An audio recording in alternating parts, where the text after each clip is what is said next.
اللہ نے، اللہ کے رسول صلی اللہ علیہ وسلم نے اس دنیا کی حقیقت خوب بتلائی ہے، اس لیے کہ آپ علیہ الصلوۃ والسلام فرمایا کرتے کہ اگر کوئی شخص اس دنیا کی حقیقت سے بے خبر رہا اور اس سے دھوکہ کھا گیا اور اس پہ فریفتہ ہو گیا تو ساری برائیوں کی جڑ یہی تو ہے، پھر ساری برائیوں میں مبتلا ہوگا۔ حب الدنیا رأس کل خطیہ، ہر خطا کی جڑ دنیا کی محبت ہے۔ دنیا کی جاہ، دنیا کا مال، دنیا کی زمین، دنیا کا زر زمین زن، ہاں، سارے جھگڑوں کی بنیاد ہے۔ زر زمین زر، سارے جھگڑوں کی بنیاد ہے۔ جاہ، شہرت، عہدے، منصب، یہ سارے فساد کی بنیاد ہے۔ دنیا ہی تو ہے۔ حب الدنیا رأس کل خطیہ۔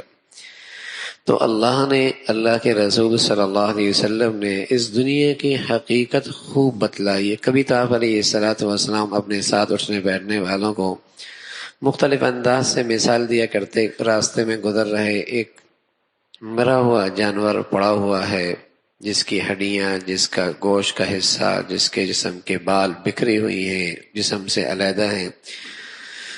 فرمایا کہ اسے کون اپنے گھر میں لے جائے گا؟ کہ یا رسول اللہ، اس کو، بدبودار کو، حرام چیز کو، مری ہوئی ہے، اسے کون اپنے گھر میں لے کے جائے گا؟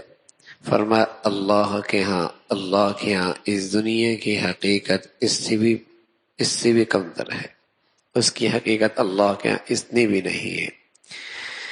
تو اللہ کے نبی نے صلی اللہ علیہ وسلم نے کبھی یوں فرمایا کہ الدنیا سجن المؤمن و جنت الکافر، دنیا مومن کے لیے قید ہے۔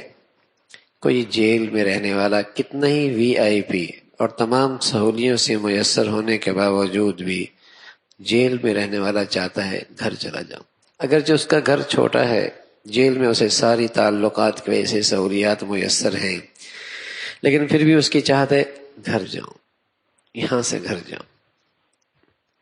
تو فرمایا مومن کے لیے دنیا قید خانہ ہے، کیسا بھی خوشحال کیوں نہ ہو، اگر دنیا کی حقیقت سمجھتا ہے اور کل کی زندگی کی حقیقت سے باخبر ہے تو اس کی آرزو ہے اپنے گھر جاؤں۔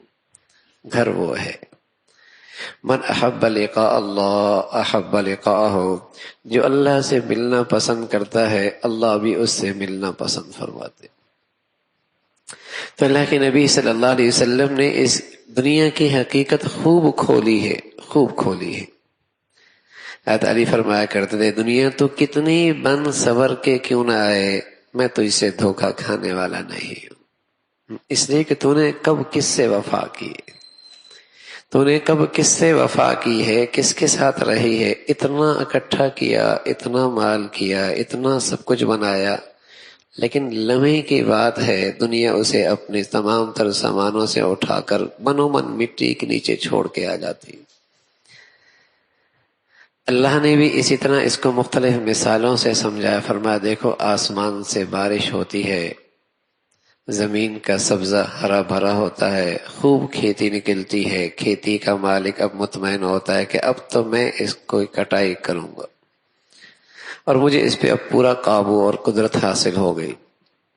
اچانک رات کو یا دن کو کوئی حادثہ آتا ہے اور وہ کھیت ایسا چٹیل ہو جاتا ہے جیسے یہاں کچھ تھا ہی نہیں۔ ہاں فلاں تھا نا بھائی، ایک وقت آتا ہے زبان تو کیا دل و دماغ سے بھی نکل جاتا ہے، کوئی تذکرہ ہی نہیں کرتا، ختم تھا، ختم ہو گیا، زبانوں سے تذکرے مٹے، دماغ سے اس کا اثر مٹا، تو ایسے جیسے یہاں تھا ہی کوئی نہیں۔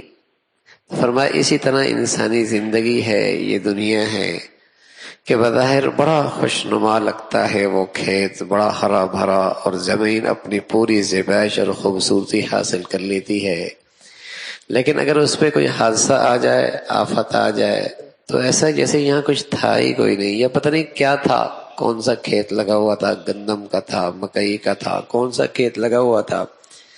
تو اسی طرح اس انسانی زندگی ہے، بڑا شہرہ ہوتا ہے، بڑا نام ہوتا ہے، بڑے تذکرے ہوتے ہیں، اور ایک وقت آتا ہے لوگ اس کے تذکرے چھوڑ دیتے ہیں، اور دل و دماغ سے اس کا تاثر ہی مٹ جاتا ہے۔